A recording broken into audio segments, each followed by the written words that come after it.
नमस्कार दोस्तों, सरजी क्लासेस में आपका स्वागत है।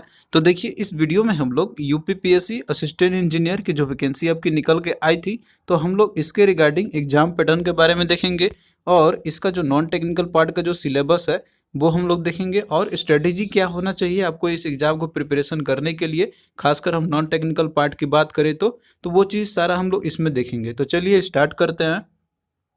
तो देखिए, जैसे कि यह इसका नोटिफिकेशन आपका दिसंबर मंथ में आया हुआ था और इसका जो एग्जाम का जो डेट है, तो जैसे कि एक नोटिफिकेशन आपका आया हुआ था यूपीपीएससी की तरफ से कि जो एग्जाम जितने भी कंडक्ट किए जाएंगे, तो उसमें आपका दिया हुआ था कि जो असिस्टेंट इंजीनियर की जो एग्जाम आपका लिया जाएगा तो वो 7 जून को लिया जाएगा। तो इस तरीके से आपके पास यहाँ पे ज़्यादा समय नहीं है, तो आप लोग अब अच्छे से तैयारी करना शुरू कर दीजिए। तो यहाँ पे देखिए, सबसे पहले हम लोग इसके एग्जाम पैटर्न के बारे में डिस्कस करते हैं। तो जैसे कि आपका जो नोटिफिकेशन दिया गया था, तो इसमें दो प्रश्न पत्र आपके आएंगे। तो पहला जो प्रश्न पत्र आपका है, तो इसमें देखिए जो विषय आपके पूछे जाएंगे, तो पहला आपका इसमें है सामान्य हिंदी है और जो दूसरा पोर्शन इसमें वो आपका मुख्य विषय यानी कि जो आपका टेक्निकल ब्रांच होगा, तो उनसे आपका क्वेश्चन पूछा जाएगा। अब यहाँ पे देखिए जो हिंदी वाला जो है, तो इसमें आपका जैसे 25 क्वेश्चन आपके पूछे जाएंगे और हर एक जो क्वेश्चन रहेंगे तो आपके, तो वो 3 नंबर के रहेंगे। तो इस तरीके से टोटल जो मार्क्स आपके होगा 75 नंबर के होगा। और वहीं जो टेक्निकल वाला पोर्शन है, तो इसका जैसे 100 क्वेश्चन आपका रहेगा और हर एक क्वेश्चन 3 नंबर का रहेगा आपका। तो इस तरीके से ये 300 का हो गया और टोटल आपका यहाँ पे कितना हो गया, 375 मार्क्स का आपका हो गया। और इसके लिए जो टाइम आपको दिया जा रहा है, तो वो देखिए 2.5 घंटे का टाइम आपके पास है। तो यहाँ पे देखिए जो सेकंड पेपर है, इसी में यदि हम बात करते हैं, तो इसमें देखिए जो आपका विषय है इसमें, तो पहला आपका है समान अध्ययन का है। इसमें आपका जैसे जनरल स्टडीज़ का जो पोर्शन जितने भी आते हैं आपके, पॉलिटी, हिस्ट्री, ज्योग्राफी या फिर और भी जो करंट अफेयर आते हैं, तो वो आपके इसमें से 25 क्वेश्चन आपके रहेंगे। और वो भी 3 क्वेश्चन, मतलब कि 3 मार्क्स के रहेंगे हर एक क्वेश्चन। और टोटल जो नंबर रहेगा आपका वो 75 मार्क्स का रहेगा। और फिर उसके बाद जैसे आपका जो सेकंड है, तो वो आपका मुख्य विषय रहेगा, जो भी आपके रेस्पेक्टिव ब्रांच से आप बिलोंग करते होंगे, तो उनसे भी आपका यहाँ पे 100 क्वेश्चन रहेगा और हर एक क्वेश्चन जो रहेगा आपका, तो वो 3 नंबर का रहेगा। तो इस तरीके से यहाँ भी आपका 375 मार्क्स का और यहाँ भी 2.5 घंटे का है। अब कुल मिला के यदि हम मार्क्स को जैसे जोड़ेंगे, उसके बाद फिर जैसे आपका यहाँ पे इंटरव्यू भी लिया जाएगा, तो वो 100 मार्क्स का है। तो इस तरीके से टोटल यहाँ पे यदि हम बात करते हैं, तो आपका 850 जो है इतना मार्क्स का आपका टोटल एग्जाम होगा। और इसी के बेसिस पे जो फाइनल फाइनल जो मेरिट लिस्ट होगा आपका तैयार किया जाएगा। अब देखिए यहाँ पे जो आपका जैसे जो आपका मुख्य विषय है, यानी कि जो भी रेस्पेक्टिव ब्रांच से आपका है, तो सिलेबस जो जैसे प्रथम प्रश्न पत्र का और जो सेकंड वाला है, तो इसमें कुछ डिफरेंसेस है दोनों में। आप लोग टेक्निकल का सिलेबस देखना, उसमें कुछ दिया हुआ है, अलग अलग है उसमें। लेकिन आपका जो मेन फोकस, जैसे हम यहाँ पे हम बात करते हैं नॉन टेक्निकल की, तो जैसे इसमें सामान्य हिंदी और जो आपका सामान्य अध्ययन है, तो इसका आपको डिटेल में पहले पता होना चाहिए कि इसमें आखिर क्वेश्चन जो है आपको वो कहाँ से पूछे जाएंगे और कौन कौन से टॉपिक इंपॉर्टेंट है और कौन सा बुक आपको पढ़ना चाहिए। तो देखिए, यदि हम सबसे पहले यहाँ पे सामान्य हिंदी की हम बात करते हैं, तो इसका देखिए जो पाठ्यक्रम रहेगा, तो वो इस प्रकार से इसका बनाया जाएगा कि जैसे उम्मीदवार को हिंदी भाषा की समझ और शब्दों के कुशल प्रयोग की जांच हो सके। तो आपका क्वेश्चन जो रहेगा, तो वो आपका जैसे हाई स्कूल का लेवल का रहेगा। तो देखिए, यदि आपको हिंदी का पढ़ना होगा, तो उसके लिए सबसे बेस्ट बुक आपका लूसेंट है, सामान्य हिंदी आपका है। ये बुक आपको सारे जो इंपॉर्टेंट जो भी टॉपिक आते हैं इसके, तो वो आपको इसमें सारा कुछ मिल जाएगा। तो आप लोग इसको ले सकते हैं, ये बहुत अच्छी बुक है। अब देखिए सामान्य हिंदी में जो आपका यहाँ पे दिया हुआ है, तो इसमें क्या क्या टॉपिक आपके इंपॉर्टेंट हो सकते हैं कि जिनसे क्वेश्चन पूछे जाने की संभावनाएं आपके हो सकते हैं इसके लिए।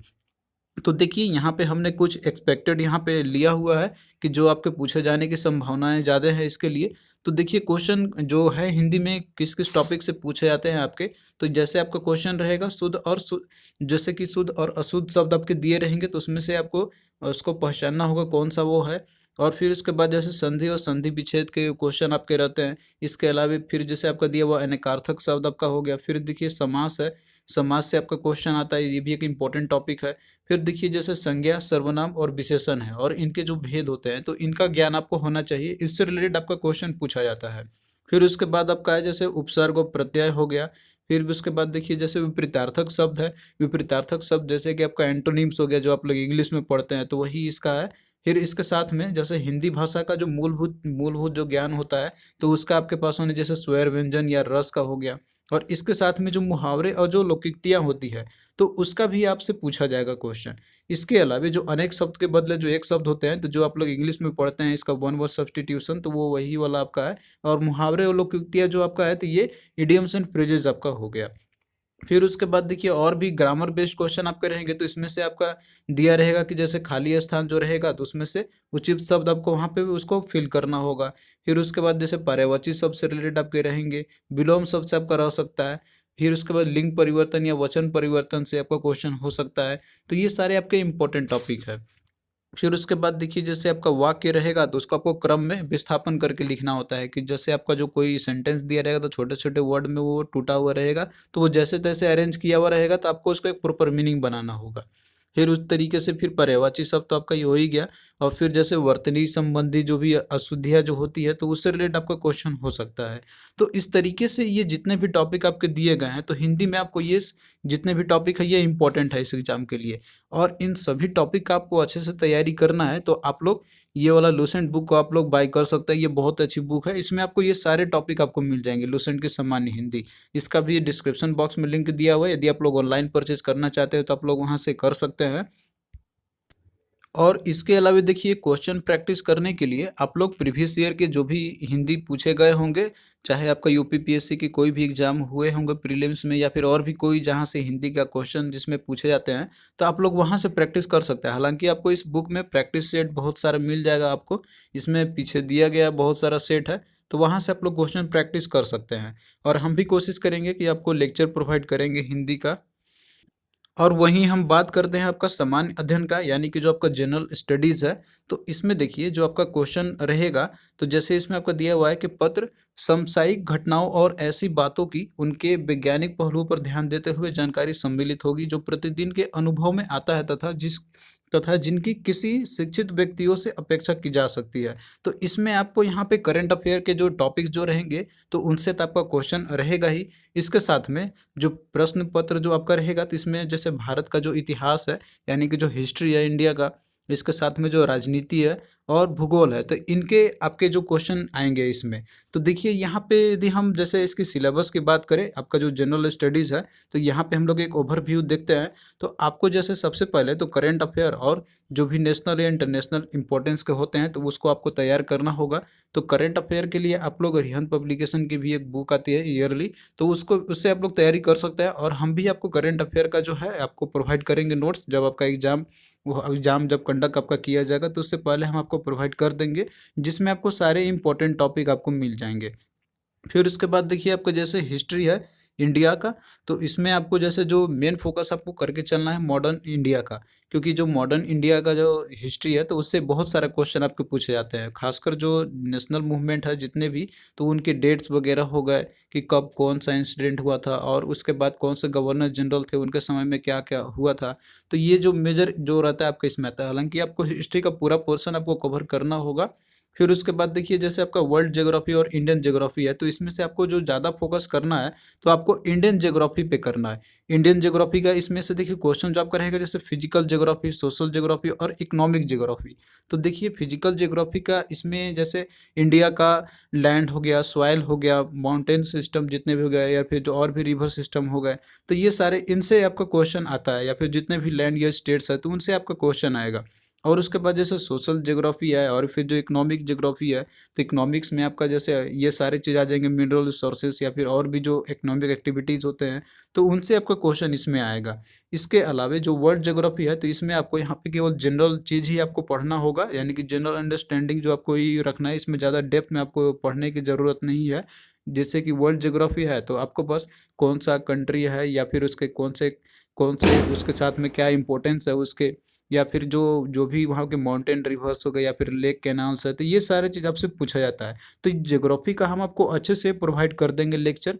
हालांकि हमने कुछ पोर्शन इसका जैसे कोल इंडिया लिमिटेड के लिए आपको प्रोवाइड किया था वीडियो, लेकिन वो सफिशिएंट नहीं होगा। हम आपको अलग से इसका कंप्लीट वीडियो आपको बना देंगे और इसका नोट्स भी आपको कंप्लीट प्रोवाइड कर देंगे।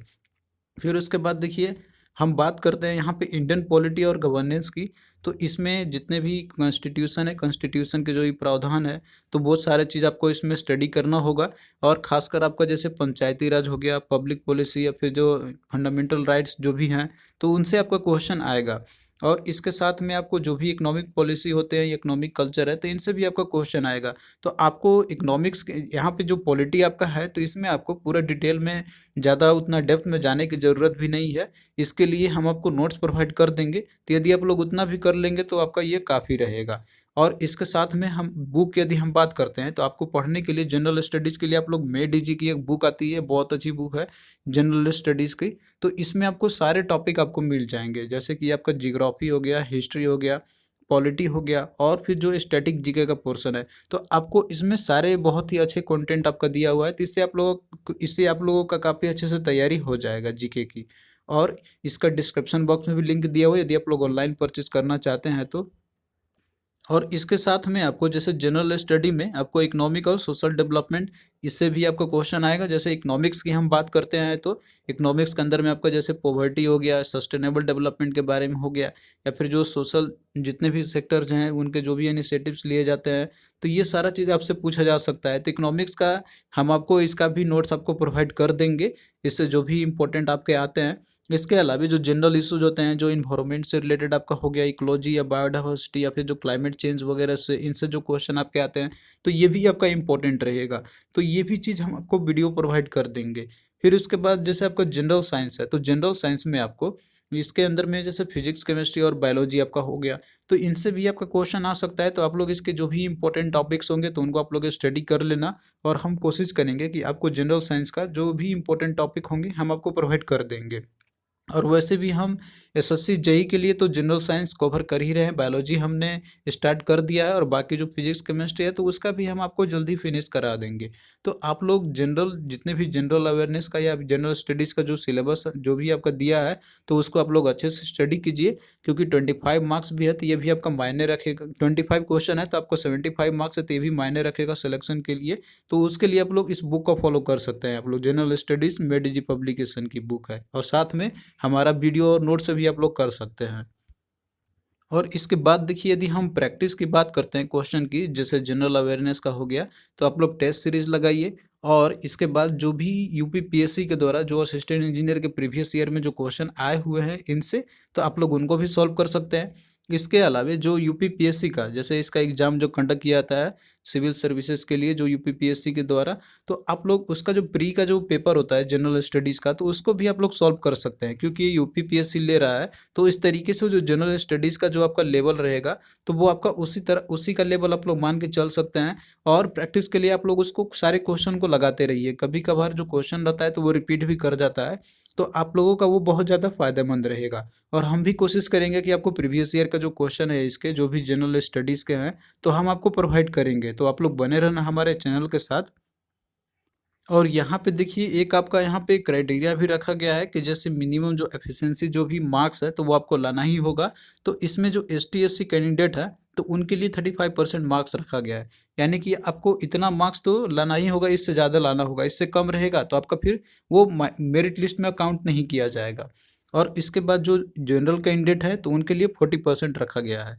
तो ये तो जैसे आपको ध्यान रखना ही है, आप लोग को ये ज़्यादा ध्यान रखना है कि आप लोग मैक्सिमम से मैक्सिमम स्कोर कीजिए। और बाकी जो टेक्निकल आप लोग जिस तरीके से पढ़ते हैं, तो आप लोग उसका स्टडी करते रहिए। टेक्निकल में आपको जो भी रिस्पेक्टिव ब्रांच है, तो आप लोग प्रीवियस ईयर के जो भी क्वेश्चन आए हुए हैं तो उसको भी सॉल्व करते रहिए। और साथ में और भी जो जेई के जो लेवल के क्वेश्चन आते हैं, तो उनको भी आप लोग करते रहिए। और जो आईएएस में जो क्वेश्चन आते हैं, तो उसका ऑब्जेक्टिव का आप लोग लगा सकते हैं, जो भी आपका रेस्पेक्टिव ब्रांच है। तो इस तरीके से आपका टेक्निकल और नॉन टेक्निकल दोनों को आपको फोकस करते हुए चलना है, क्योंकि देखिए जो नॉन टेक्निकल पार्ट है, तो वो भी आपका इम्पोर्टेंट है इस एग्ज़ाम के लिए। तो चलिए दोस्तों, अब फिर मिलते हैं आपसे नेक्स्ट वीडियो में। तो आपको कैसा लगा ये लेक्चर, आप लोग कमेंट करके ज़रूर बताना। और यदि आपका और भी कोई डाउट रहता है, तो आप लोग कमेंट करना, हम उसका रिप्लाई ज़रूर देंगे। तो चलिए दोस्तों, फिर मिलते हैं नेक्स्ट वीडियो में।